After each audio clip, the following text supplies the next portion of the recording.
संत रामपाल जी महाराज एक ऐसे महान संत जिन्होंने अपनी सतभक्ति, तत्व ज्ञान, करुणा और सेवा के बल पर समाज में नई मिसाल कायम की है।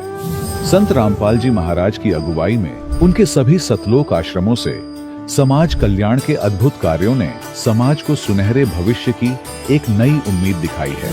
संत रामपाल जी महाराज से नाम दीक्षा लेने के बाद लाखों लोगों की लाइलाज बीमारियां जैसे कैंसर, एड्स आदि ठीक हुई। संत जी के ज्ञान से प्रेरित होकर उनके अनुयायियों ने लाखों यूनिट रक्तदान किया। संत जी ने लाखों बहन बेटियों का दहेज मुक्त विवाह करवाया।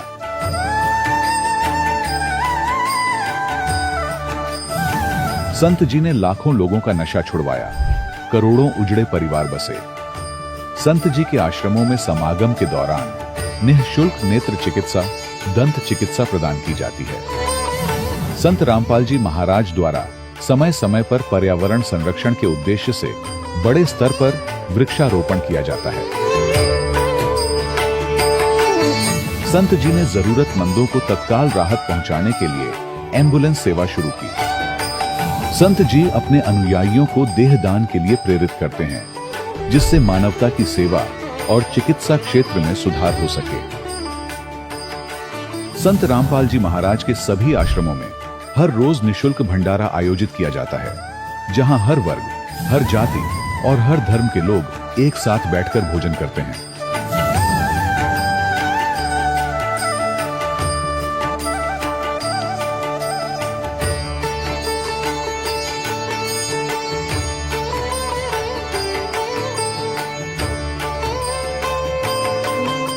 संत रामपाल जी महाराज की अन्नपूर्णा मुहिम ने गरीब और बेसहारा लोगों के जीवन में एक नई ऊर्जा और उम्मीद को जन्म दिया है। घर घर खाद्य सामग्री और जरूरी मदद पहुंचाकर संत रामपाल जी महाराज ने लोगों को दुख और मजबूरी से लड़ने की ताकत प्रदान की है।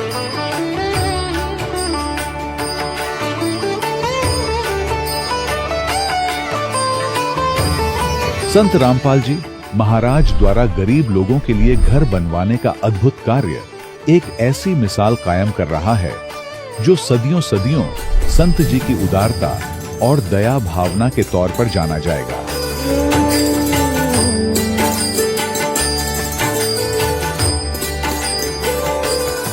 संत रामपाल जी महाराज ने हरियाणा सहित भारत के कई राज्यों में आई भीषण बाढ़ से अनेक गांवों और किसानों को बड़ी राहत दिलाई।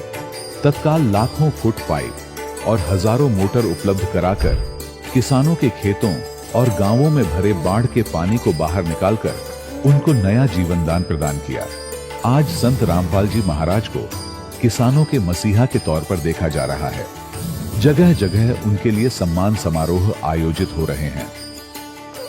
संत रामपाल जी महाराज के आश्रम में हजारों बुजुर्गों को सम्मान और प्यार के साथ जीवन जीने का अवसर मिलता है। उनके खाने, रहने और स्वास्थ्य की पूरी जिम्मेदारी संत रामपाल जी महाराज उठाते हैं। अनाथ बच्चों के लिए संत रामपाल जी महाराज के सभी आश्रम किसी वरदान से कम नहीं।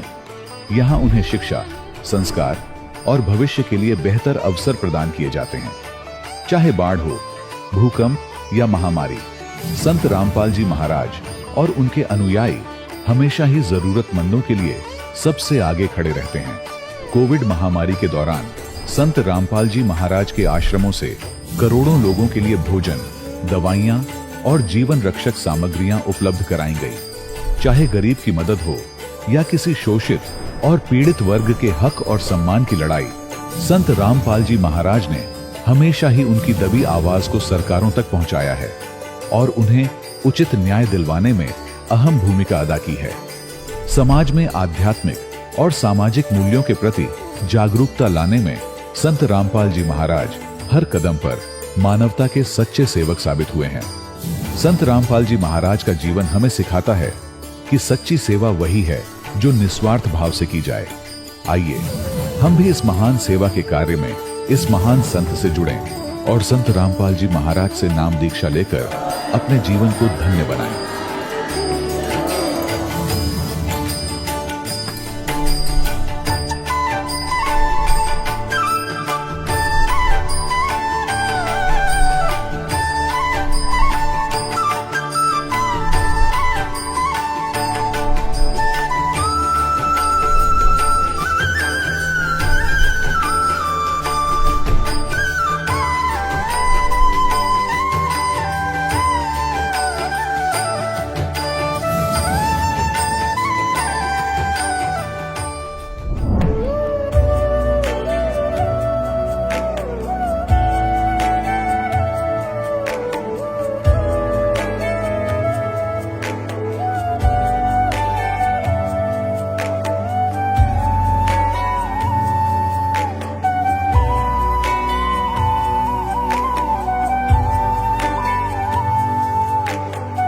प्रभु राम देव भगवान अल्लाह खुदा ईश आदि नाम एक ही शक्ति के हैं।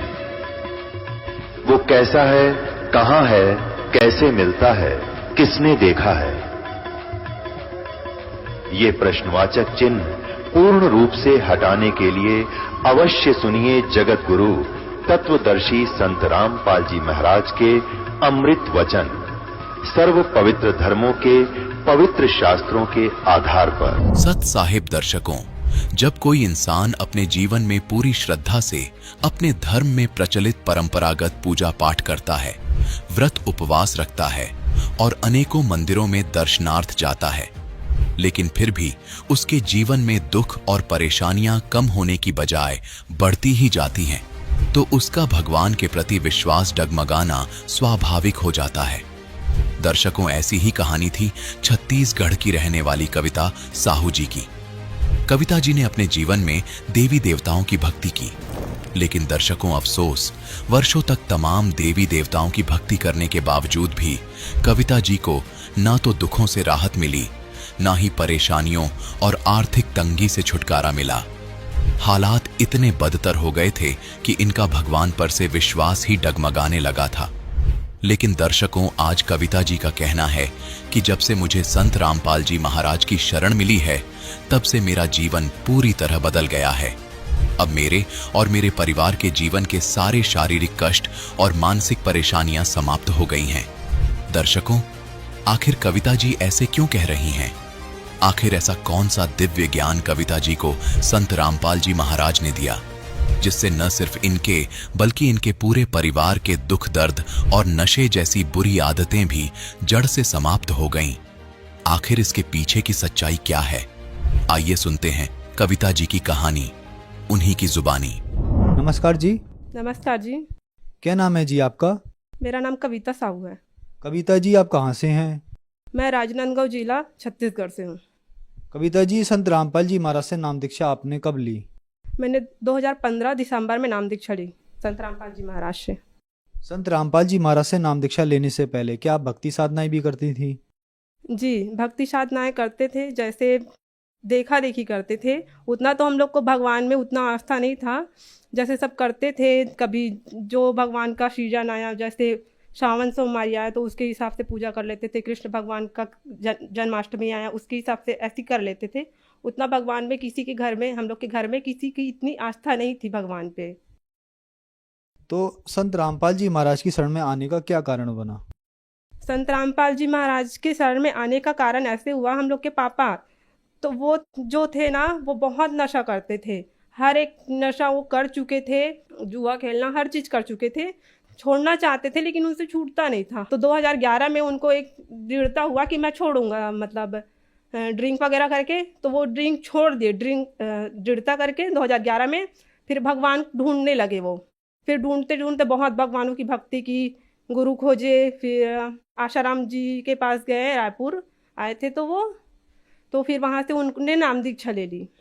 फिर भी उनको कोई लाभ नहीं हुआ। मतलब वो नशा तो छोड़ दिए, सिर्फ ड्रिंक का, लेकिन उसके जगह ना वो तंबाकू खाने लगे, गुड़ाखू करने लगे, लेकिन उसका नशा नहीं छूट पाया। और पापा को ना बहुत ज़्यादा नशे के चक्कर में बहुत ज़्यादा कर्जा हो गया था।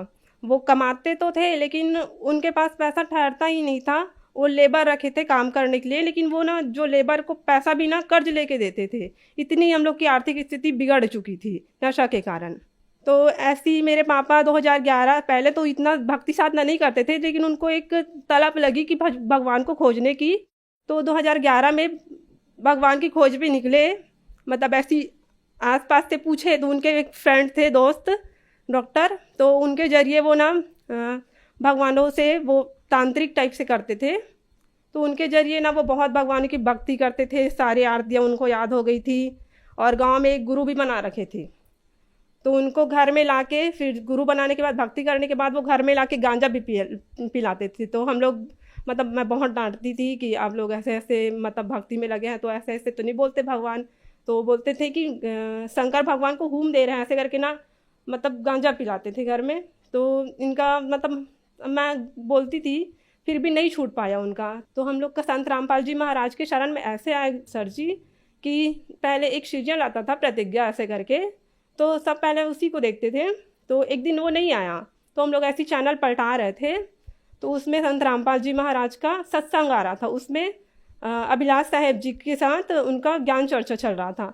तो हम लोग देखे तो गुरु जी संत रामपाल जी महाराज और अभिलाष साहेब जी का ज्ञान चर्चा हो रहा था। उसमें संत रामपाल जी महाराज अभिलाष साहेब जी का मतलब सच्चाई बता रहे थे, और हम लोग को लगा सच, हाँ ये तो सच बता रहे हैं, एकदम पोल खोल रहा है ऐसे करके हम लोग हंसते थे। फिर कभी कभार देखते थे, फिर पापा उसको देखने लगे। फिर वहाँ से पापा नंबर नोट करके, पीली पट्टी आती थी उसके नीचे, तो वहाँ पापा नंबर नोट करके अपने एक दोस्त है डॉक्टर जी, तो उनसे बोल के वो उन्होंने बुक मंगा लिया। फिर उन्होंने बुक पढ़ा। फिर पढ़ने के बाद वो हम लोग को बिना बताए ही बरवाले चले गए अकेले ही। फिर बरवाला जाने के बाद ना वहाँ जाके उन्होंने नाम दीक्षा ले लिया। फिर आने के बाद बताया हम लोग को कि मैं यहाँ से नाम दीक्षा ले लिया हूँ और ऐसे ऐसे नियम हैं ऐसे करके। मेरे पापा की नाम दीक्षा लेने के बाद मेरे दोनों भाइयों भी ने भी नाम ले लिया। उसके बाद मैंने भी पापा के कहने पे संत रामपाल जी महाराज के पास नाम दीक्षा ले ली। फिर धीरे धीरे मुझे ज्ञान हुआ नाम दीक्षा लेने के बाद कि संत रामपाल जी महाराज ही सही भक्ति विधि बताते हैं, पूर्ण मोक्ष का मार्ग बताते हैं। वो जो ऐसा मार्ग बताते हैं जो मैं बहुत देखती तो थी, पढ़ती भी थी कई कुछ चीज़ और ढूंढती भी थी, तो वो सही ज्ञान ना संत रामपाल जी महाराज के पास ना मिला। क्योंकि वो ना टीवी में देखती थी, तो वो शास्त्र है ना उनको खोल खोल के बताते थे, और जितने भी बाकी गुरु देखती थी वो ऐसी मतलब कहानी बता देते थे या फिर कुछ भी बता देते, तो दृढ़ता हुआ कि हाँ ये सही बता रहे हैं ऐसे करके। तो इस प्रकार से हम लोग संत रामपाल जी महाराज के शरण में आए। संत रामपाल जी महाराज से भक्ति साधना मंत्र लेने के बाद आपको लाभ भी मिले? जी, संत रामपाल जी महाराज से नाम दीक्षा लेने के बाद हम लोग को बहुत लाभ हुआ। पहले तो लाभ हुआ तो मेरे पापा जी का नशा छूट गया, हर एक बुराई छूट गया उनसे, कि वो पहले बहुत नशा करते थे। फिर संत रामपाल जी महाराज के शरण में आने के बाद उन्होंने सारी नशा, सारी बुराइयाँ, सारे चीज़ छोड़ दिए, और नशा के कारण घर में बहुत कलेश होता था, वो भी छूट गई। और नशा के कारण पापा को बहुत कर्ज हो गया था, वो भी संत रामपाल जी महाराज की दया से पूरा चुकता हो गया। और आज हम लोग की आर्थिक स्थिति अच्छी है परमात्मा की दया से। और एक लाभ बताना चाहूँगी सर जी, कि घर के सामने में एक हॉल बनाए हैं, तो वहाँ ना पापा और छोटे भैया ना सीट लगा रहे थे, तो ऊपर में इंगल 12-20 फीट का इंगल ऐसे मैं दे रही थी, और ऊपर में बिजली का तार जो 2-3 लाइन का ऐसे लगा रहता है बिजली का तार, वहाँ से जा रहा था। तो मैं उठाई, फिर वो दोनों पकड़े, फिर वो उठा के इधर रखने वाले थे, और जस्ट वो टकराने वाला था। सेकेंड ही, कुछ एक ही सेकेंड हुआ होगा वो टकराना। जस्ट परमात्मा संत रामपाल जी महाराज की दया हुई कि तुरंत लाइट बंद हो गया, नहीं तो उस दिन मेरे छोटे भैया और मेरे पापा उस दिन शायद नहीं बच पाते, करंट लग जाता उन लोग। और मैं एक बार स्कूल से आ रही थी, इस रास्ते पे एकदम किनारे पे चल रही थी, तो एक ट्रक आया, और उसने पता नहीं उन लोग क्या मस्ती कर रहे थे, क्या कर रहे थे पता नहीं, उन लोग ने ऐसे गाड़ी को ऐसे कर दिया, मतलब घूम ऐसे थोड़ा सा लहरा दिया, तो मेरा साइकिल भी थोड़ा सा ऐसे लहर गया, और एकदम मैं किनारे भी थी, और मेरा आँख एकदम बंद हो गया, और ना मैं एकदम आँख को बंद कर ली। फिर मेरे परमात्मा दिखे, और पता नहीं आँख खोली ना तो मैं एकदम बीच सड़क में थी, और जो ट्रक था वो बहुत दूर निकल चुका था। तो उस दिन परमात्मा ने मुझे बचा लिया। और लाभ हुआ कि मेरी भाभी है, तो उनको 2 बच्चे हुए। तो पहले बच्चे का वो ये हुआ कि जब सोनोग्राफी कराने जाते थे तो वो बोलते थे कि इनका बच्चा बना ही नहीं है, एकदम वीक है। यहाँ तक कि डिलीवरी के पहले दिन तक बोले कि पहले दिन ही गए थे तो बोलते हैं कि इनका तो अच्छा से बच्चा बना ही नहीं है, एकदम वीक है ऐसे करके। तो भाभी आके रोने लगी। फिर उनका जस्ट लेबर पेन स्टार्ट हुआ, फिर गए तो परमात्मा की अर्जी लगाए, तो मालिक की दया से, संत रामपाल जी महाराज की दया से बच्चा पूरा स्वस्थ आया। फिर उसके बाद सेकेंड बच्चा हुआ, तो उनको भी ऐसे ही बोले कि ये तो मतलब बना ही नहीं है, इसका हाथ पैर कुछ भी है नहीं, मतलब सोनोग्राफी कराया उसमें, तो परमात्मा की दया से वो भी एकदम स्वस्थ है, अभी बहुत अच्छे से है। संत रामपाल जी महाराज से नाम दीक्षा लेने के बाद आपको बहुत सारे लाभ मिले। आपने बताया कि पहले आप पारंपरिक पूजाएं करती थी, आपके घर में पारंपरिक पूजाएं होती थी। संत रामपाल जी महाराज के बारे में कहा जाता है कि संत रामपाल जी महाराज ब्रह्मा विष्णु महेश या देवी देवताओं की पूजा छुड़वाती हैं, तो क्या ऐसा ही आपने संत रामपाल जी महाराज से नाम दीक्षा ली तो देवी देवताओं की पूजा छोड़ दी? जी नहीं, ये बहुत बड़ी भ्रांति है लोगों में कि संत रामपाल जी महाराज ब्रह्मा विष्णु महेश की भक्ति छुड़वाते हैं। संत रामपाल जी महाराज ब्रह्मा विष्णु महेश की भक्ति छुड़वाते नहीं, बल्कि शास्त्र विधि अनुसार उनकी भक्ति बताते हैं, उनका सही मंत्र बताते हैं, जिनसे हम लोग को वो अपने स्तर का लाभ दे। वो ऐसा मंत्र देते हैं जो हम लोग के वेद जो पुराण है उसमें देवी देवताओं की मंत्र दिए हुए उनके अनुसार हम लोग को भक्ति बताते हैं, जिससे उनके स्तर का हम लोग को लाभ वो देवताएं देते हैं। संत रामपाल जी महाराज से नाम दीक्षा कैसे ली जा सकती है? अभी बहुत से चैनलों पे संत रामपाल जी महाराज का सत्संग चलता है, उसमें एक पीली पट्टी चलती है नीचे पे, जिसपे बहुत सारे नंबर फ्लैश होते हैं। उस पे कोई भी एक नंबर आप लेके कांटेक्ट करके अपने नज़दीकी दान केंद्र से कांटेक्ट करके संत रामपाल जी महाराज से दीक्षा प्राप्त कर सकते हैं। धन्यवाद जी। धन्यवाद जी। दर्शकों, अभी आपने सुने संत रामपाल जी महाराज से दीक्षा प्राप्त करके सुखी हुए भक्त के अनुभव। अब देखिए जगत गुरु तत्वदर्शी संत रामपाल जी महाराज के मंगल प्रवचन। कबीर परमेश्वर जी 600 वर्ष पहले आए थे। सन 1398 में सतलोक से चलकर आए थे। शिशु रूप धारण किया था कमल के फूल पर। बनारस भारतवर्ष के काशी शहर में एक लहर तारा तालाब में कमल के फूल के ऊपर, वहां से नीरू नीमा नाम के एक जुलाहा ले गए थे, पति पत्नी थे। जुलाहे के उस ग्रुप में, समुदाय में बड़ा होने के कारण जुलाहे का कार्य करते थे, तो जिस कारण से वो दानक कहलाए, दानक यानी जुलाहा। लेकिन वो परमात्मा थे और वो जगत गुरु थे, सदगुरु थे। तो उन्होंने वो ज्ञान दिया। तो उस समय ये जो शिक्षित वर्ग था यानी ब्राह्मण लोग थे, ये ही शिक्षा के अधिकारी माने जाते थे और यही पढ़ते थे संस्कृत भाषा को। अन्य किसी वर्ण को इस शिक्षा के अधिकार नहीं था संस्कृत के पढ़ने का। तो ये क्या कहा करते थे, कबीर साहब अविद्वान है, अशिक्षित है, इसको संस्कृत भाषा नहीं आती, तो ये क्या जाने सदग्रंथों के बारे में, ये झूठ बोलता है, ये विद्वान नहीं है। और उन्होंने विद्वान की परिभाषा बना रखी थी, जिसने संस्कृत भाषा आती हो और काशी विद्यापीठ से वो पढ़ाओ। अब वेदों में इसका कंसेप्ट क्लियर किया गया है कि विद्वान और अविद्वान की परिभाषा भी वो तत्वदर्शी संत बताओगा, उनसे पूछना। कोई तो जिसको शिक्षा यानी विद्या प्राप्त है उसको विद्वान कहते हैं, और अविद्या जिसके पास विद्या नहीं है उसको अविद्वान कहते हो। विद्वान और अविद्वान की जानकारी भी वो तत्वदर्शी संत देगा, उससे लो। देखिएगा, यजुर्वेद है, इसके अनुवादक हैं महर्षि दयानंद सरस्वती, आर्य समाज प्रवर्तक,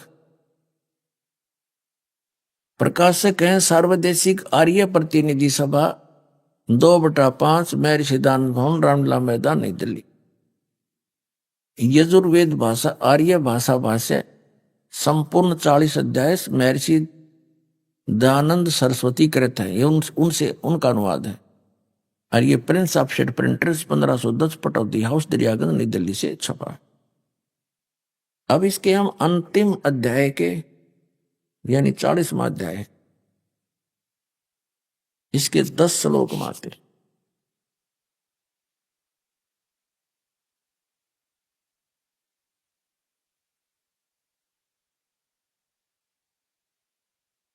ये 44वां अध्याय है।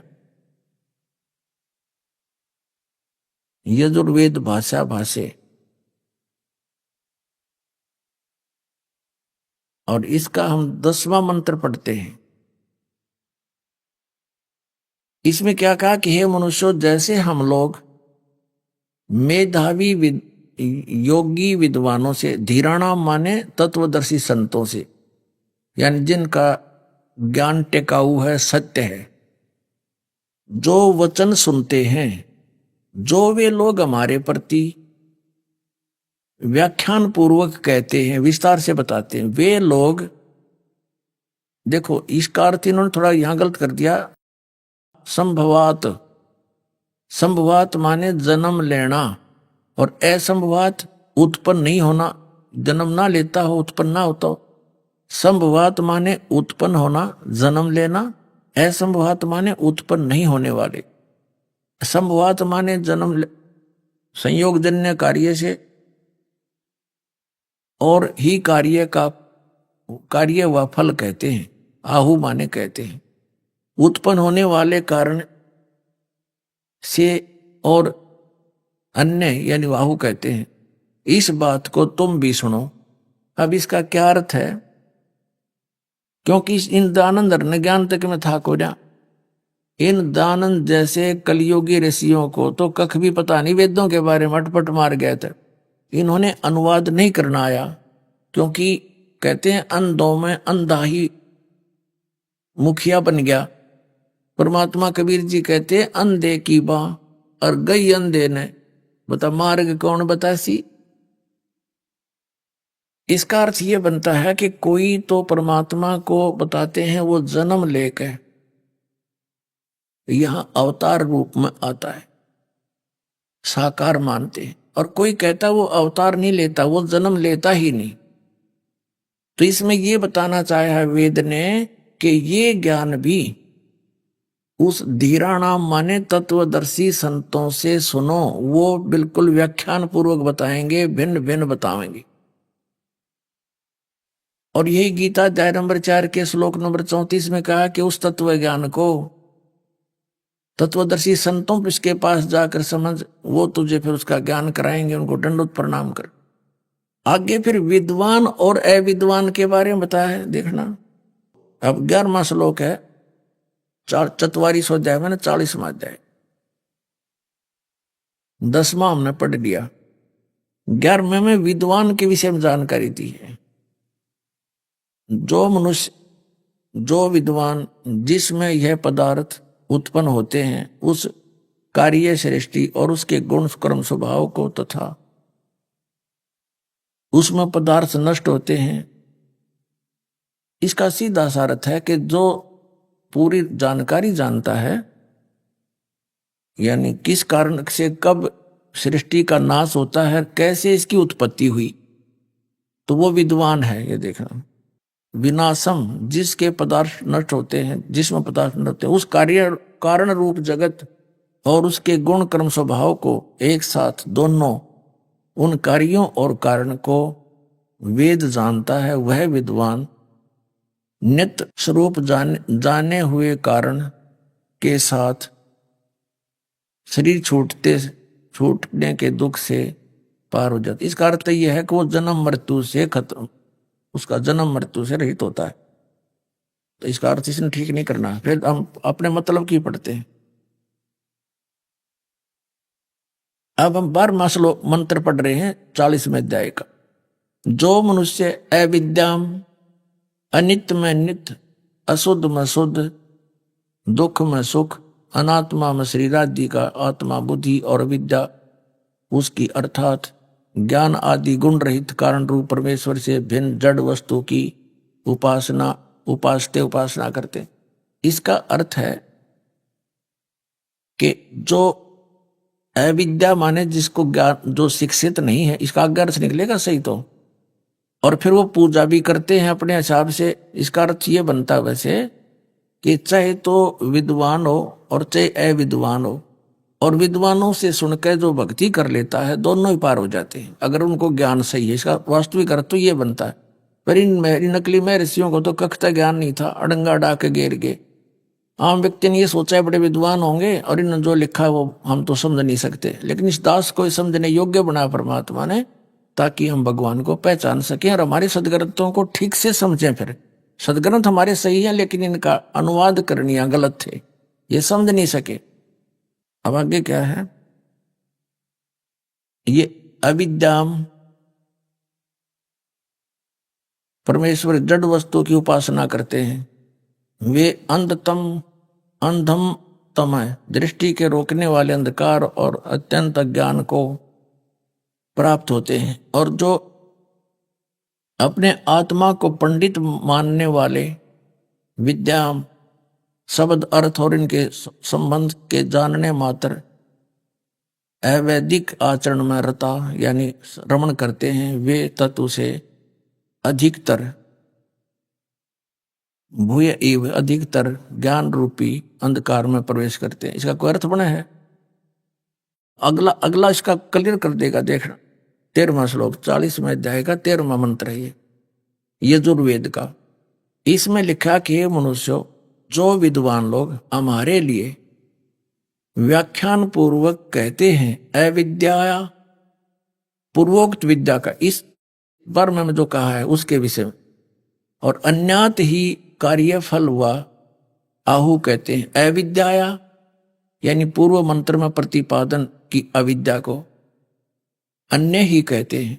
वे इस प्रकार उन कहते, इस प्रकार उन धीराणाम यानी तत्वदर्शी विद्वानों, आत्मज्ञानी विद्वानों नहीं, तत्वदर्शी संतों से उस वचन को हम लोग सुनते हैं, ऐसा जानो। इसका सीधा सा अर्थ बना 2 अक्षर का, इन कखता बेरा नहीं था। इसका अर्थ यह बनता है कि जो शिक्षा प्राप्त है, जिन्होंने विद्या अक्षर ज्ञान हो गया, तो उसको तो विद्वान कहने लगे, और जिसको अक्षर ज्ञान नहीं है उसको अविद्वान कहने लगे। इसका अर्थ है कि अविद्वान अविद्याया या विद्याया, विद्वान और अविद्वान की परिभाषा भी वो तत्वदर्शी संत बताओगा, उनसे सुनो। इतनी सी बात है। अट बट खटी न दडंगा डांते मतलब था, कख पता नहीं था, और ईब तक हमें मूर्ख बना रखे इस ऋषि में, ऋषि मंडलेश्वराचार्य और शंकराचार्य और नकली गुरुओं ने। हम हमारे साथ ऐसा धोखा, इसका हमने शिक्षा नहीं थी तो इसका इतना हमने ब्लाइंड फेथ किया इन नालायकों के ऊपर, नकलियों पर। इन हमारे दादे परदादों को बनवा दिया भूत, अब उनकी पूजाएं करो, वो धक्के खाते फिरे, और उनके ऊपर फिर ये यहाँ पर कर्मकांड करवा करवा के हमें भी भूत साथ बनवा रहे हैं। जबकि वेदों में इन भूत पूजाओं की बिल्कुल मनाही कर रखी है। गीता जी अध्याय नंबर 9 के श्लोक नंबर 25 में स्पष्ट कर रखा है कि भूत पूजोगे तो भूत बनोगे, पितर पूजोगे पितर, देवता पूजोगे देवताओं के लोक में जाओगे, और मुझे पूजोगे मेरे पास आओगे। तो बता फिर इसमें कहीं है गुंजाइश अन्य अटपट करने की? गीता जी अध्याय नंबर 16 के श्लोक नंबर 23-24 में कहा कि अर्जुन, जो शास्त्र विधि को त्याग कर मनमाना आचरण करते हैं, उनको ना सिद्धि होती है, ना कोई सुख प्राप्ति होती है, ना उनकी गति होती है। फिर किस लिए? फिर वो साधना इसको छोड़कर अन्य जो साधना यूजलेस। इससे तेरे लिए अर्जुन कर्तव्य और अकर्तव्य की व्यवस्था में, यानी कौन सी साधना करनी चाहिए और कौन सी नाश करनी चाहिए, सदग्रंथों को प्रमाण करना, किसी और की दंत कथा पर विश्वास मत करना। अब हम अपने प्रसंग पर आते हैं कि श्रीमद् भगवत गीता वाला ज्ञान ही चारों वेदों से संग्रहित है, संक्षिप्त रूप में है। एक तो ये स्पष्ट हो गया कि गीता अध्याय नंबर 4 के श्लोक नंबर 34 में कहा कि उस तत्व ज्ञान को जो परमात्मा ने स्वयं आकर बोला है,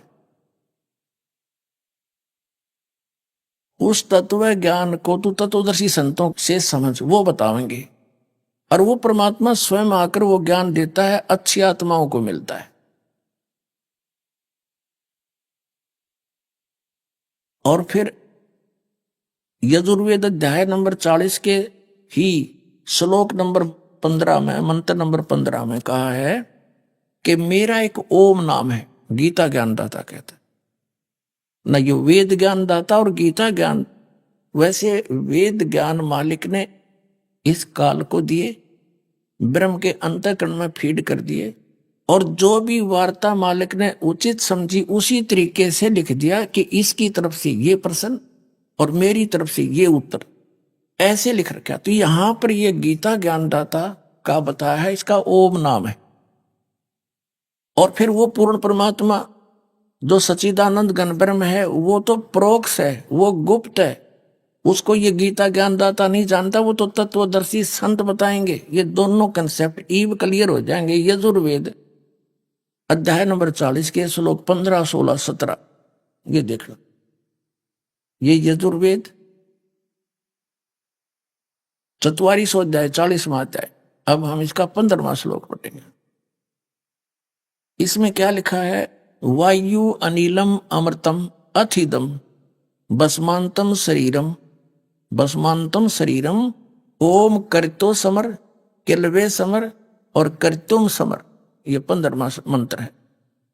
इसका अर्थ है कि बसमांतम शरीरम, शरीर का नाश होने तक यानी शरीर छोड़ने तक, इस वायु अनिलम अमृतम अथिदम यानी इससे होने वाली जो परम गति है, किससे? ओम अक्षर से। ओम करतो समर कलवे समर करतुम समर, ओम नाम का जाप। करतो माने काम करते करते सिमरण कर, कलबे माने विशेष कलबलाहट के साथ कसक के साथ स्मरण कर, और कर्तुम माने अपना मनुष्य जीवन का मूल कर्तव्य जानकर समर, किसको? ओम का सिमरण कर। हरिश अनुवाद करता क्योंकि ओम नाम का जाप के करने का उसमें पक्ष में नहीं था दयानंद। ये कहता कि हे कर्म करने वाले जीव तू, कर्तो माने काम करने वाले, कर्म करने वाले, तू शरीर छूटते समय, ये ओम है मूल पाठ में, ओम। इस नामवाचक ईश्वर को समन कर, यानी ओम का यहां लिखना था ओम, ओम को समर माने समन कर। ये खुद ओम का जाप नहीं करता था क्योंकि ज्ञान नहीं था इसको, तो यहां इसने अनुवाद गलत कर दिया। ओम, ओम का अर्थ कर दिया इस नामवाची ईश्वर को, यानी ओम को जाप नहीं करना, जिसका ओम नाम है उसका स्मरण कर, उसका स्मरण कर, ओम का नहीं। कोई बात है यार? तो ऐसे अनुवाद इन्होंने सच्चाई को छुपाने की चेष्टा की, जैसा इनका बुद्धि ने काम किया। सदग्रंथों को ये समझ नहीं सके। अब देखो, हे काम करने वाले जीव तू शरीर छूटते समय ओम, इस नामवाचक ईश्वर को, यह लिखना था इस ओम को स्मरण कर। आगे इसने अटपट करे रखे, इतना ही दिखाना था इसका। शरीर नष्ट होने वाले अमृतम अविनाशी कारण को धारण करता है, अनिल कारण रूप वायु को, ये कोई बात है? इसका है अंतिम वायु माने श्वास, अंतिम श्वास में जब तेरा शरीर नष्ट हो तब तक इस ओम नाम का काम करते करते विशेष कसक के साथ स्मरण कर, और अपना मनुष्य जीवन का मूल उद्देश्य जानकर इसका श्रवण कर। तो इस ओम से मिलने वाला जो अमृतम, इस सतर की जो परम गति है, वह तुझे प्राप्त हो जाएगी। यही श्रीमद् भगवत गीता अध्याय नंबर 8 के श्लोक नंबर 13 में कहा है, ओम इति एकाक्षरम ब्रह्म व्यवहारन माम अनुस्मरन् ये प्रियाति तजन देहम सयाति परमाम गति। माम ब्रह्म, मुझ ब्रह्म का केवल एक ओम अक्षर है, नथिंग एल्स, और इसका तो अंतिम सांस तक सिमरण उच्चारण करके सिमरण करता हुआ जो शरीर छोड़कर जाता है, सयाति परमाम गतिम, वो उस परम गति को प्राप्त होता है जो ओम से मिलने वाली है। ओम से कौन सी परम गति होगी? ब्रह्मलोक प्राप्ति होगी। 8वें अध्याय के गीता जी के श्लोक नंबर 16 में कहा है कि ब्रह्मलोक में गए वे प्राणी भी वापस जन्म मृत्यु में आते। तो ये के खाक परम गति हुई। जब फिर जन्म मृत्यु या संकट नौका न्यू रह गया तो क्या फायदा है? कैसी परम गति? इसलिए गीता ज्ञानदाता कहता है कि अर्जुन, चौथे अध्याय के 5वें और 9वें श्लोक में, और दूसरे अध्याय के 12वें में 10वें अध्याय के दूसरे श्लोक में, कि अर्जुन तेरे और मेरे बहुत जन्म हो चुके, तू नहीं जानता मैं जानता। इससे सिद्ध है कि ओम नाम गीता ज्ञानदाता ब्रह्म का, और ये श्री कृष्ण जी में प्रवेश करके बोल रहा है। तो ये स्वयं नाशवान है, जिसकी भक्ति करने वाले की भी जन्म मृत्यु सदा बनी रहेगी। इसलिए इसने चौथे अध्याय के 34वें श्लोक में कहा कि उस तत्व ज्ञान को जो जन्म मृत्यु से रहित करेगा, वो ज्ञान उस तत्वदर्शी संत के पास पाओगा, मिलेगा, और वो ज्ञान वो होगा जो परमात्मा ने स्वयं आकर के अपने मुख कमल से बोली हुई वाणी है, वो संकेत कर दिया। अब गीता जी अध्याय नंबर 15 के श्लोक नंबर 1 में ये स्पष्ट कर दिया है कि वो तत्वदर्शी संत की पहचान क्या होगी। ये उल्टा लटका हुआ संसार रूपी वृक्ष है, ऊपर को जड़, नीचे को तीनों गुण रूपी शाखा। गीता जी अध्याय नंबर 15 के श्लोक नंबर 1 से लेकर 4 तक का निष्कर्ष बताता है दास, कि ऊपर को जड़ वाला, नीचे को तीनों गुण रूपी शाखा वाला, रजगुण ब्रह्मा, सतगुण विष्णु, तमगुण शिवजी रूपी शाखा वाला, और ऊपर को जड़ है वो परम अक्षर ब्रह्म है।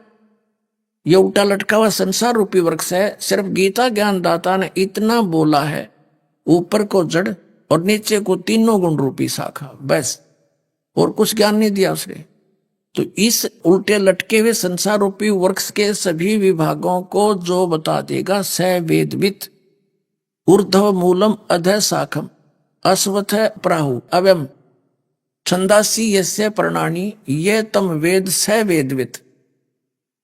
इसने सिर्फ इतना कहा, ऊपर को जड़ है और ये संसार रूपी पीपल का वृक्ष कहा जाता है अविनाशी, और इसके नीचे को शाखा है। फिर दूसरे श्लोक में कहा कि तीनों गुण रूपी शाखा, गुण प्रवर्धा, तीनों गुण रूपी जो शाखा है, ये रजगुण ब्रह्मा सदगुण विष्णु तम गुण शिव जी। इतना ज्ञान दिया इसे और बाकी छोड़ दिया कि तत्वदर्शी संत बताएंगे। यहां वो भी तत्वदर्शी संत की पहचान बता दी कि उल्टे लटके हुए संसार रूपी वृक्ष के सभी विभागों को जो अलग भिन्न भिन्न करके बताएगा, सवेदवित, वो तत्वदर्शी संत है। अब परमात्मा ने 600 वर्ष पहले आकर के ज्ञान दिया था कबीर देव जी, कबीर परमेश्वर जी ने, कि अक्षर पुरुष एक पेड़ है और सरपुरुष वाकी डार और तीनों देवा शाखा है, ये पात रूप संसार।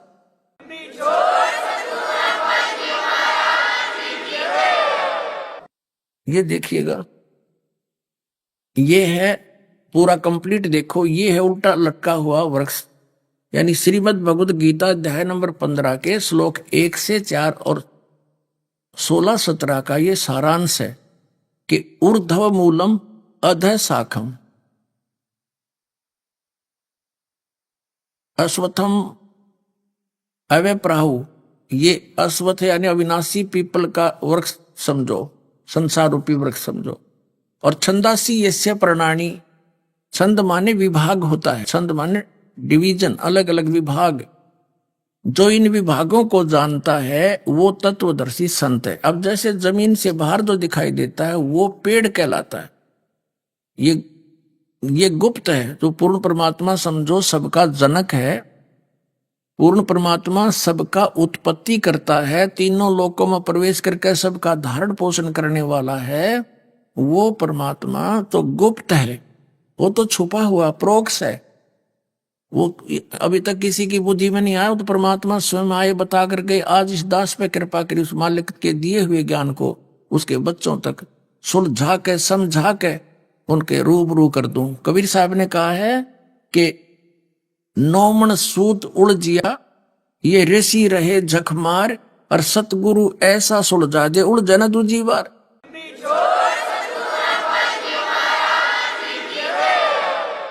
तो सतगुरु ऐसा सुलझा देगा कि फिर नहीं उलझेगा ये। और आदरणीय गरीबदास साहिब जी ने कहा है कि सतगुरु के लक्षण कहूं मधुरे बैन विनोद और 4 वेद 6 शास्त्र, वो कहे 18 बोध, यानी सबके ज्ञान बताओगा, सब प्राणों का सबका ज्ञान जानता, वो सतगुरु समझो। अब देखो, ये इससे बाहर जो तना है ये समझो अक्षर पुरुष है, और तने का फिर डार है ये सरपुरुष ज्योति निरंजन समझो।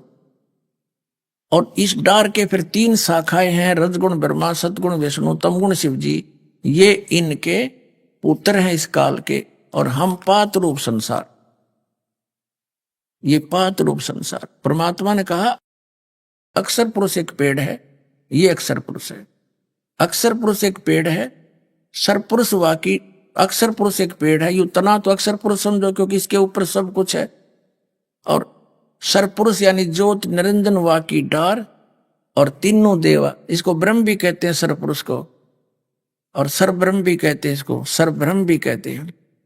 और तीनों देवा शाखा है, ये इसके पुत्र हैं ब्रह्म के इस काल के, रजगुण ब्रह्मा सतगुण विष्णु तमगुण शिव जी। तो पात्र और फिर पात्र रूप संसार। अब जड़ कौन रहा? ये जड़ कौन है? ये परम अक्षर ब्रह्म है। ये तो अक्षर पुरुष, ये परम अक्षर पुरुष कहो चाहे परम अक्षर ब्रह्म कहो, परम अक्षर ब्रह्म कहो चाहे परम अक्षर पुरुष कहो, और ये पूर्ण ब्रह्म कहो या परमेश्वर कहो, एक ही बात है। और वो है कौन? ये इधर देख लीजिए, ये है वो कबीर परमात्मा, असंग ब्रह्मांड के रचनहार, सबके उत्पत्ति करता, कुल के मालिक, ये कबीर धानक रूप रहा करता, ये मालिक।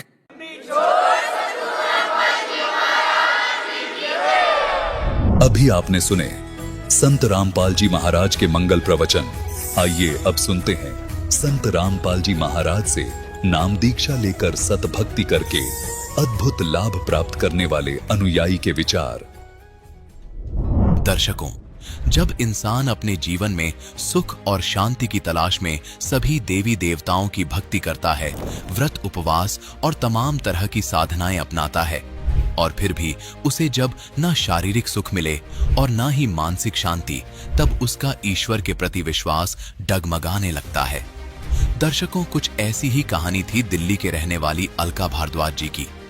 अलका जी ने अपने जीवन में बचपन से ही वो तमाम भक्ति साधनाएं अपनाई, मंदिरों में दर्शन, व्रत उपवास, भजन कीर्तन, हर रास्ता अपनाया, लेकिन हर बार मिला तो सिर्फ दुख और निराशा।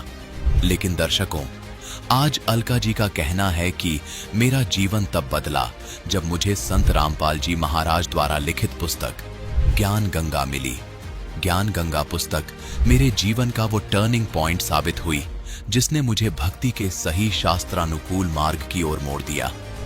अब मेरे जीवन के सारे दुख दर्द, कष्ट और बीमारियां मानो जैसे छूमंतर हो गईं। दर्शकों, आखिर संत रामपाल जी महाराज ने ज्ञान गंगा पुस्तक में ऐसा क्या लिखा है कि जो भी इस पुस्तक को पढ़ता है वो उन्हीं का हो जाता है। आखिर इसके पीछे की सच्चाई क्या है? आइए सुनते हैं अलका जी की कहानी, उन्हीं की जुबानी।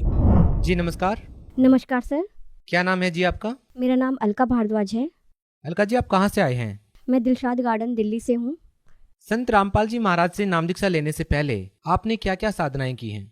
जी मैं संत रामपाल जी महाराज जी से जुड़ने से पहले मैं सारी ही भक्ति साधना करती थी। जैसे मैं 20 साल तक तो सतपाल जी महाराज जी से जुड़ी हुई थी और मुझे बचपन से ही परमात्मा की खोज थी। मेरा पूरा परिवार आध्यात्मिकता से जुड़ा हुआ था, तो मेरे पिताजी, मेरी मम्मी जी से मुझे सत्संग में लेकर जाया करते थे।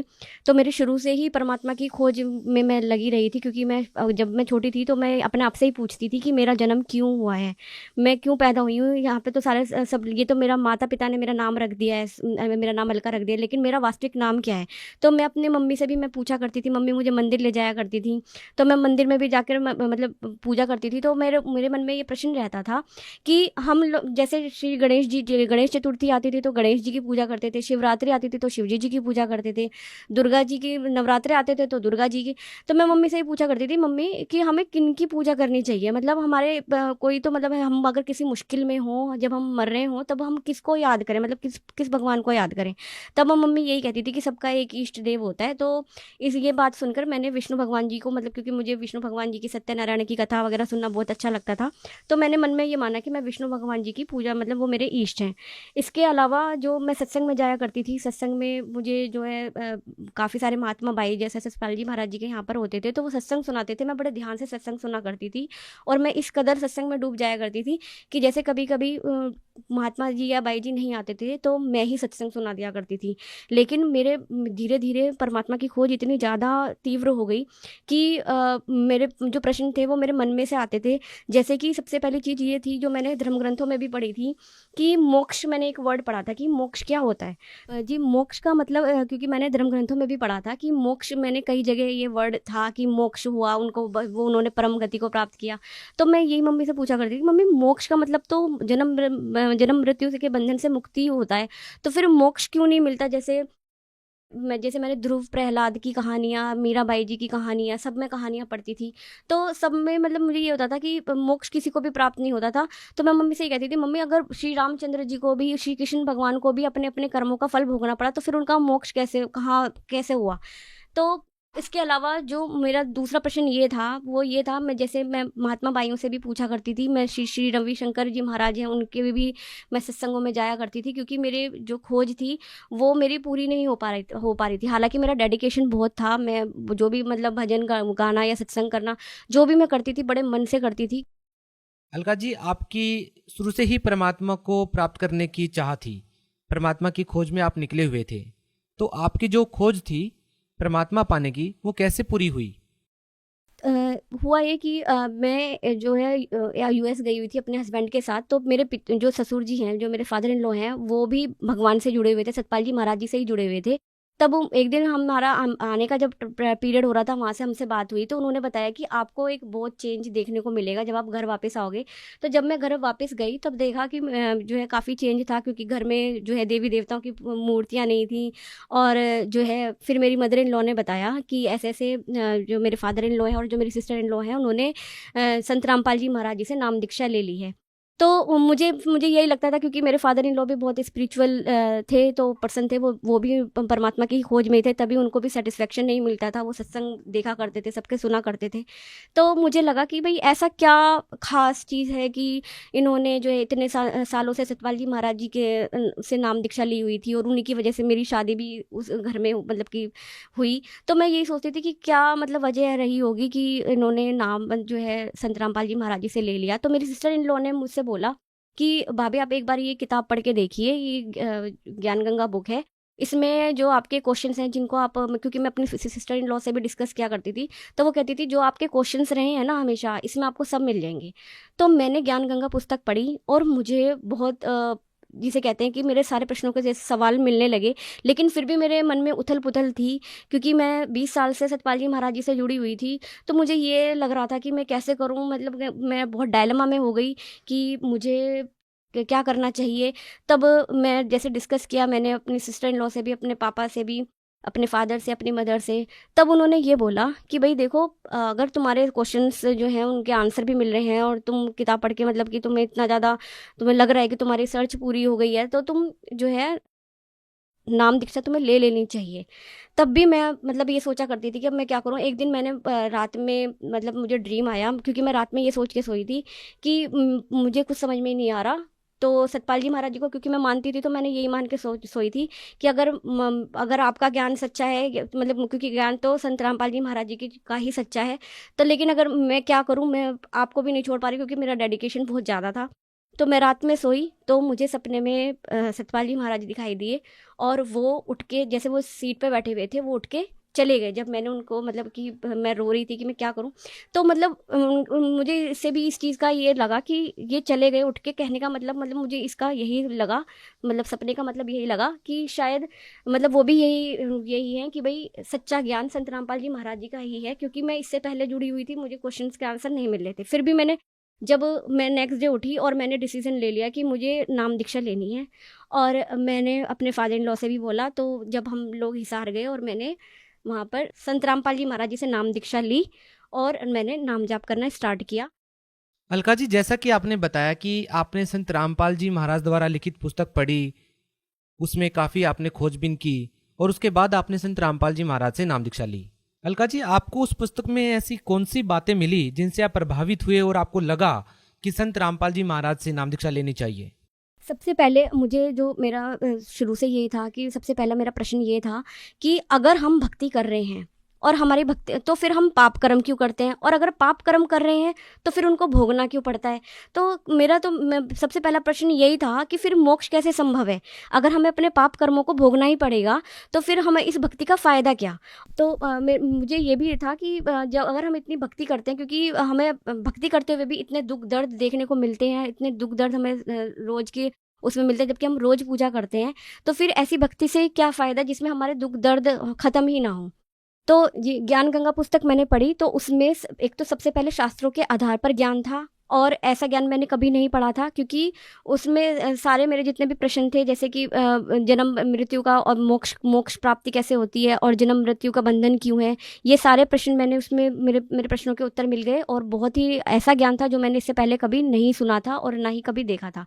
और इतना सुन के, फिर इतना पढ़ के, फिर मुझे एकदम से मैंने ये डिसीजन ले लिया कि यही परमात्मा का ज्ञान, संत रामपाल जी महाराज जी का ज्ञान ही सबसे सच्चा और निर्मल ज्ञान है। तो अलका जी, आपने संत रामपाल जी महाराज जी से नाम दीक्षा ली, क्या उसके बाद आपको कोई आध्यात्मिक लाभ या आर्थिक लाभ भी मिले? हाँ जी, मुझे संत रामपाल जी महाराज जी से जुड़ने के बाद बहुत से लाभ हुए। अगर मैं उनको बताने जाऊँ तो शाम ही हो जाएगी। लेकिन सबसे पहले मैं सबसे प्रथम लाभ अपना ये बताना चाहूँगी कि मुझे संत रामपाल जी महाराज जी ने जीवन दान दिया, क्योंकि मेरी जन्म पत्री में लिखा हुआ था कि यह कन्या केवल 36 साल तक ही जिएगी, इसके बाद इसको 36वें साल में इसको बहुत बड़ा झटका लगेगा जिसमें इसकी मृत्यु हो जाएगी। तो मेरी मम्मी भी इस चीज़ को लेकर के परेशान रहती थी। तो जब मेरी 36 साल की उम्र थी तो मेरे को बहुत तगड़ा एलर्जिक रिएक्शन हुआ था, जिसमें मेरी रेंज 498 आई थी, जबकि जो रेंज थी वो 16.5 थी। तो उसमें जो है डॉक्टर ने भी ये बताया था कि ये बहुत ज़्यादा तगड़ा एलर्जिक रिएक्शन था। मेरी पूरी टंग जो है वो स्वेल कर गई थी, मेरी पूरी बॉडी पे स्वेलिंग आ गई थी और नीली भी हो गई थी। तो मेरे हस्बैंड ने जो है मेरे फादर इन लॉ ने अरदास लगाई संत रामपाल जी महाराज जी से। तो संत रामपाल जी महाराज जी की दया से ही आज मैं 40 वर्ष की हूँ, और 36 वर्ष जो मेरा वो संकट था वो परमात्मा की, संत रामपाल जी महाराज जी की दया से मैं सही हो गई। और संत रामपाल जी महाराज जी ने जो मेरी मौत होने वाली थी वो भी एक्सटेंड कर दी, मेरी आयु एक्सटेंड कर दी। इसके अलावा मेरा बेटा 2 साल का जब था तो वो बहुत बीमार रहता था। वो हर 6 महीने में हॉस्पिटल में एडमिट हो जाता था। वो इतना ज़्यादा मतलब बीमार रहता था कि डॉक्टर और जो हॉस्पिटल के डॉक्टर और सिस्टर्स थी वो भी ये कहने लगी थी कि लगता है इसको हॉस्पिटल कुछ ज़्यादा ही पसंद है, ये हर 6 महीने में आ जाता है। तो लेकिन हम लोग अंदर से बहुत परेशान थे, क्योंकि मेरा बेटा बहुत वीक था। मैं डॉक्टर से पूछती थी कि डॉक्टर ये तो बहुत ज़्यादा कमज़ोर है, ये कैसे ग्रो करेगा। तब डॉक्टर मल्टीविटामिन वगैरह लिख देते थे, लेकिन उससे भी कोई फ़ायदा नहीं होता था। फिर जब हम संत रामपाल जी महाराज जी के सत्संग में गए और मेरे फादर इन लॉ ने परमात्मा से मेरी अरदास लगाई कि हे परमात्मा, ये मेरा पोता बहुत बीमार रहता है। तब संत रामपाल जी महाराज जी ने उसके सिर पे हाथ रखा और बोला ठीक हो जाएगा। अब मेरा बेटा 11 वर्ष का है और काफ़ी हेल्दी हष्ट पुष्ट है, और उसके बाद से वो हॉस्पिटल में एक बार भी एडमिट नहीं हुआ। छोटे मोटे बुखार आते हैं वो परमात्मा की दया से सही हो जाता है, लेकिन हॉस्पिटल जाने की नौबत नहीं आई। तो मैं सबसे बड़ा सेकंड नंबर का मेरा परमात्मा की दया से, संत रामपाल जी महाराज जी की दया से ये लाभ। इसके अलावा मेरे हस्बैंड जो थे उनको मैं बोला करती थी, उनको भी ज्ञान समझ में आता था, लेकिन वो कॉर्पोरेट कल्चर में थे, IT कल्चर में थे। तो इसलिए वो यही कहते थे कि मेरे साथ बहुत सारे जो है रेस्ट्रिक्शंस हैं, मैं नहीं ले सकता नाम। जैसे कि ऑफिस में पार्टीज़ हुआ करती थी, किसी का जैसे प्रमोशन हुआ, किसी की बर्थडे हुई, और या फिर हमारे जो जैसे मेरे हस्बैंड के ऑफिस में ऑन साइट भी काफ़ी US वगैरह कंपनी से रहता था, तो उन लोगों से भी good morning, good afternoon wish करना, ये सब उनके लिए कंपलसरी था। तो वो यही कहते थे कि ये नियम जो हैं उनकी वजह से मैं नाम नहीं ले पा रहा हूँ, क्योंकि मैं मतलब ये रूल्स कॉर्पोरेट कल्चर के चलते नहीं फॉलो कर पाऊँगा। फिर क्या हुआ कि हम लोग बस समझाते रहते थे, मेरे father in law, sister in law, मैं खुद अपने हस्बैंड को मतलब मैं समझाती रहती थी। तब मेरे हस्बैंड को कोविड हो गया था, मतलब मुझे भी कोविड हुआ था, मेरे हस्बैंड को भी कोविड हुआ था। तो उस टाइम उनको एकदम से मन में प्रेरणा हुई कि अगर मैं इस समय मेरी मृत्यु हो जाती है तो फिर तो मैं परमात्मा जैसे सत्संग में संत रामपाल जी महाराज जी का सत्संग वो भी सुनते थे, तो उनको भी ये था कि अगर मैंने एक बार भी नाम जाप कर लिया या गुरु जी के से नाम ले लिया तो मेरा अगला जन्म मनुष्य का होगा और मैं किसी भक्त के परिवार में ही दोबारा से जन्म लूँगा। तो उनके मन में अपने आप से प्रेरणा आई, जबकि हम उनसे 4-5 साल हो गए थे लगातार कहते कहते कि आपको नाम ले लेना चाहिए। उनके अंदर से प्रेरणा हुई और उन्होंने तुरंत ही ऑनलाइन परमात्मा संत रामपाल जी महाराज जी से नाम दीक्षा ली। तो इसके अलावा जो भी हमारे घर में, जैसे हमारे घर में मम्मी पापा, मेरे father in law, sister in law या बीमार होते थे, तो कभी भी उनको हॉस्पिटल वगैरह जाने की नौबत नहीं आती थी, क्योंकि हम लोग जो है जब हम संत रामपाल जी महाराज जी को दंडवत करते हैं तो मन में अरदास लगाते हैं कि हे गुरुजी, आप ही हमारे जो है रक्षा कर सकते हैं, और वो हमारे कष्ट जो है तुरंत दूर कर देते हैं। जी, एक लाभ और है कि हमारे घर में जो है हम अपना घर शिफ्ट कर रहे थे, तो हमारा कुछ सामान एक घर में रह गया था। तो हम लोग कहीं बाहर काम से गए हुए थे, तो पीछे से हमारे नेबर का फ़ोन आया और उन्होंने बताया कि आपके घर में चोरी हो गई है। तो हम लोग जो है बहुत घबरा गए और हम घर गए तो देखा हमारा जो है 32 इंच का टीवी नया का नया और फ्रिज वगैरह और बहुत सारा सामान चोरी हो गया था। तो हमने परमात्मा से अरदास लगाई कि हे परमात्मा, ऐसे ऐसे हमारे घर का सामान चोरी हो गया है, तो अगर ये तो हमारे पड़ोसी वगैरह भी क्या बोलेंगे कि आपने तो गुरुजी से नाम ले रखा था, आपके घर में चोरी हो गई है। तो इसी के हमने मन में ध्यान में रखते हुए गुरुजी से अरदास लगाई, संत रामपाल जी महाराज जी से अरदास लगाई। तो अगले ही दिन वह चोर, हमारे घर के पास ही एक फ्लाईओवर था, सामान के साथ पुलिस ने उसको अरेस्ट कर लिया। तो मतलब जबकि इससे पहले भी हमारे आसपास जो एरिया था उसमें चोरी होती रहती थी, आज तक कभी ऐसा नहीं हुआ था कि किसी का सामान चोरी हुआ हो और वो अगले दिन ही घर के पास मिल गया हो। तो ये सबको बहुत अचंभा हुआ जान के कि मतलब ऐसा भी कैसे पॉसिबल कि मतलब सारा सामान हमारा बड़ा बड़ा जो था, फ्रिज, टीवी वगैरह, ये सब कैसे मतलब चोर खड़ा हुआ था फ्लाईओवर के पास और पुलिस ने उसको आराम से जाके अरेस्ट कर लिया। तो परमात्मा की दया से हमारा सामान जो चोरी हुआ था वो भी हमें वापस मिल गया। अलका जी, जैसा कि आपने बताया कि आपने हंसादेश पंथ से सतपाल जी महाराज जी से नाम दीक्षा ले रखी थी और अब आप संत रामपाल जी महाराज जी से जुड़े हुए हैं, तो हमारा सवाल ये है कि अन्य संतों में और संत रामपाल जी महाराज जी की भक्ति में आपने क्या भिन्नता पाई है? सबसे बड़ा डिफरेंस तो मैं अगर बताऊं कि संत रामपाल जी महाराज जी का ज्ञान शास्त्रों से प्रमाणित है। और ये क्योंकि मैंने ग्रंथ भी पढ़े हैं, मैंने दुर्गा सप्तशती, रामायण, गीता जी, सब श्रीमद् भागवत गीता, मैंने सबका अध्ययन किया और अध्ययन किया हुआ था। तो जैसे ही मैंने संत रामपाल जी महाराज जी का सत्संग सुना, एकदम से मेरे माइंड में मुझे यह रियलाइज़ हो गया कि पूरी धरती पर जो ऐसा ज्ञान, ऐसा निर्मल ज्ञान जो कि शास्त्रों से प्रमाणित है, संत रामपाल जी महाराज जी के पास ही है। दूसरा जो सबसे बड़ी चीज़ थी वो थी नियम, क्योंकि जब भी मैं कहीं पे भी जाती थी, चाहे वह राधा स्वामी जी का सत्संग हो या फिर मैं श्री रविशंकर जी महाराज जी का सत्संग हो या आशाराम जी का सत्संग हो, सब में मैंने एक चीज़ ये देखी थी कि पहले तो कथाएं होती थी, सत्संग की बातें होती थी, लेकिन उसके बाद फिर नाच गाना वगैरह, कीर्तन वगैरह ये सब होता था। तो उससे क्या होता था कि मतलब हम जो चीज़ हम जानने गए हैं, सत्संग में जानने गए हैं, वो तो चीज़ कहीं मिलती ही नहीं थी। लेकिन सबसे बड़ी जो मुझे लगती थी कि नाच गाने से कभी भी परमात्मा नहीं मिलते हैं, कभी भी भगवान नहीं मिलते हैं। केवल भक्ति करने से, हमारे शास्त्रों के आधार पर भक्ति करने से ही हमें परमात्मा मिलते हैं।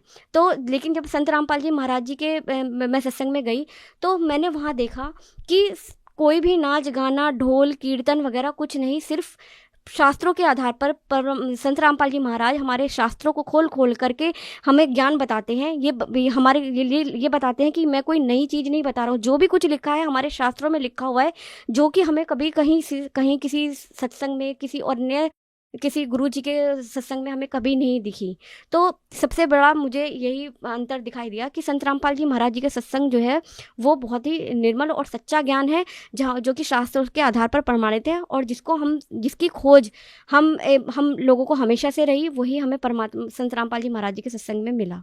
अलका जी, हम आपसे ये जानना चाहेंगे कि बहुत सारे श्रद्धालु ऐसे हैं जो अन्य धर्मगुरुओं से नाम दीक्षा लेकर के भक्ति कर रहे हैं, इस उम्मीद में कि जो वो भक्ति कर रहे हैं उसके करने से उनको लाभ मिलेगा, तो आपका उन लोगों को क्या संदेश है?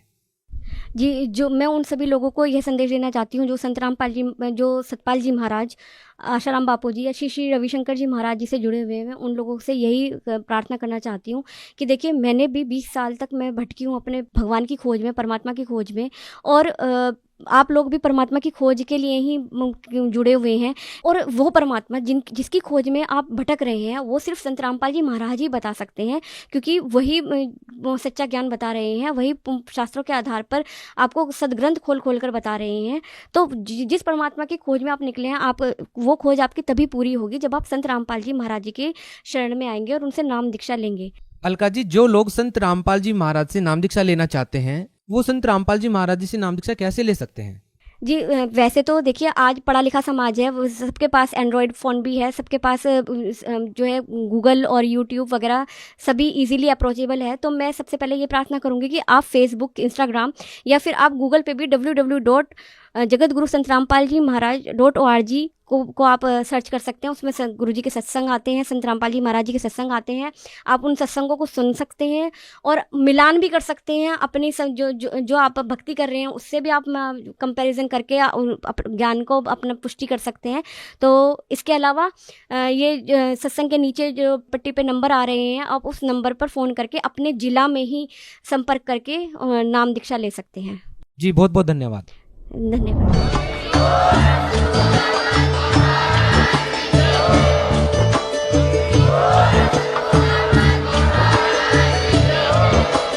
आप सुन रहे थे जगत गुरु तत्वदर्शी संत रामपाल जी महाराज जी के मंगल प्रवचन। अधिक जानकारी के लिए विजिट कीजिए हमारी वेबसाइट www.jagatgururampalji.org। संत रामपाल जी महाराज जी के शुभ आशीर्वाद से पूरे विश्व भर में 500 से भी ज्यादा नाम दीक्षा केंद्र हैं, जिन पर संत रामपाल जी महाराज जी द्वारा ऑनलाइन निशुल्क नाम दीक्षा दी जा रही है। अपने नजदीकी नाम दीक्षा केंद्र का पता करने के लिए संपर्क करें 8222880541। सब जन में एक बीज से सबकी मिट्टी एक, मन में दुविधा पड़ गई, हो गए रूप अनेक, हो गए रूप अनेक। ब्रह्मांड चल रहा विधान से, पर इंसान हुआ विद्रोही। टूटा जीवन सूत्र यहाँ, तभी जग में हुई तबाही।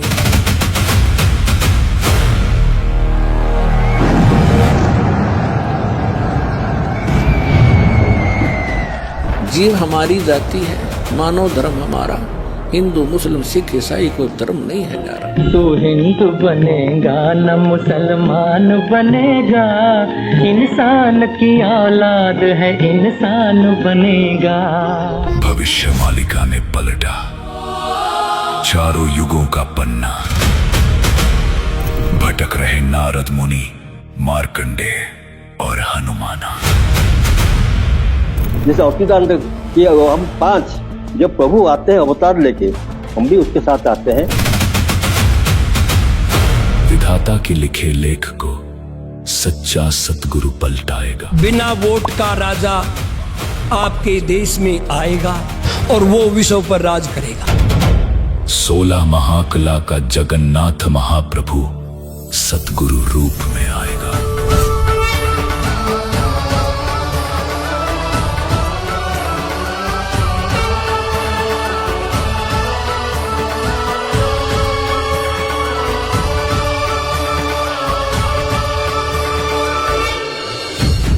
ब्रह्मा विष्णु महेश भी कर्मों के जाल में बंधे हैं, अब आ चुके हैं धरती पर, जगन्नाथ महाप्रभु की शरण में खड़े हैं।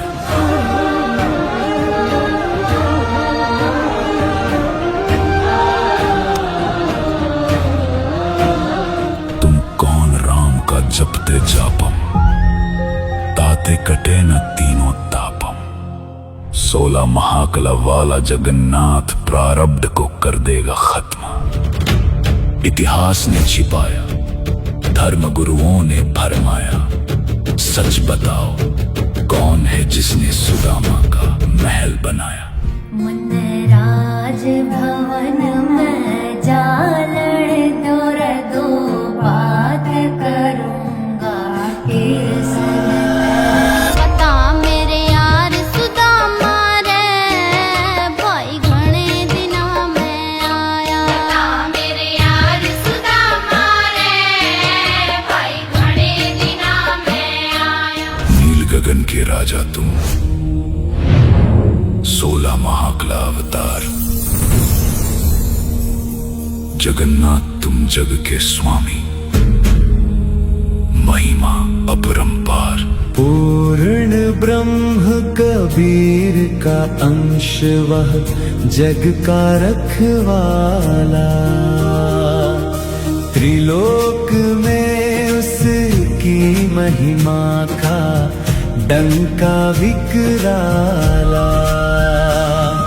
अनादि वो अनंत भी वो, धर्म ध्वज का है मान, वह तत्वदर्शी वो बंदी छोड़। जय जय कबीर भगवान, जय जय कबीर भगवान।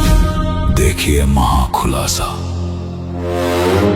विश्व में शांति तथा आपसी भाईचारा कैसे स्थापित होगा। कलयुग में सतयुग की शुरुआत भाग 6, 9 मई 2026 शनिवार को दोपहर 12 बजे से फैक्टफुल डिबेट्स यूट्यूब चैनल पर।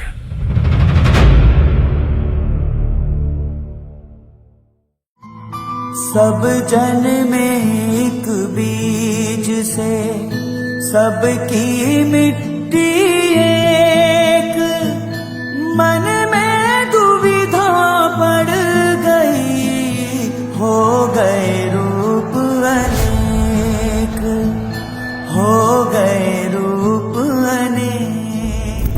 ब्रह्मांड चल रहा विधान से, पर इंसान हुआ विद्रोही। टूटा जीवन सूत्र यहां, तभी जग में हुई तबाही।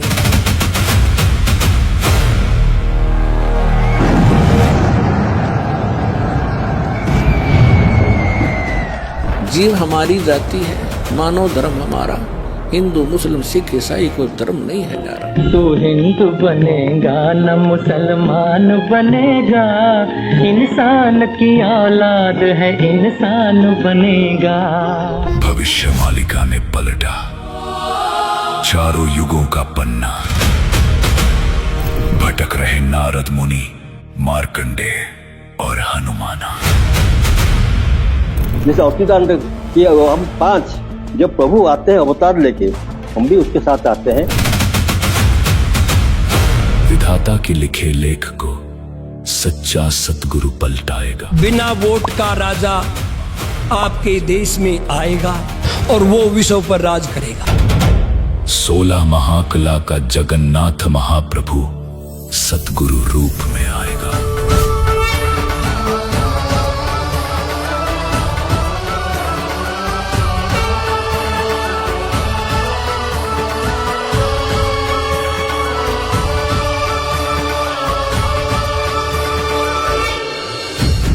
ब्रह्मा विष्णु महेश भी कर्मों के जाल में बंधे हैं। अब आ चुके हैं धरती पर, जगन्नाथ महाप्रभु की शरण में खड़े हैं।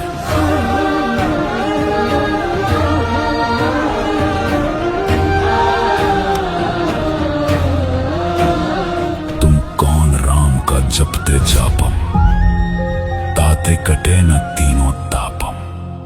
16 महाकला वाला जगन्नाथ प्रारब्ध को कर देगा खत्म। इतिहास ने छिपाया, धर्म गुरुओं ने भरमाया। सच बताओ कौन है जिसने सुदामा का महल बनाया। राज भवन में जालड़ तोर दो बात करूंगा। पता मेरे यार सुदामा रे, भाई घणे दिना में आया। पता मेरे यार सुदामा रे, भाई घणे दिना में आया। नील गगन के राजा तुम, 16 महाकला अवतार। जगन्नाथ तुम जग के स्वामी, महिमा अपरंपार। पूर्ण ब्रह्म कबीर का अंश वह, जग का रखवाला। त्रिलोक में उसकी महिमा का डंका विकराला। अनादि वो अनंत भी वो, धर्म ध्वज का है मान। वह तत्वदर्शी वो बंदी छोड़, जय जय कबीर भगवान, जय जय कबीर भगवान। देखिए महाखुलासा, विश्व में शांति तथा आपसी भाईचारा कैसे स्थापित होगा। कलयुग में सतयुग की शुरुआत भाग 6, 9 मई 2026 शनिवार को दोपहर 12 बजे से फैक्टफुल डिबेट्स यूट्यूब चैनल पर।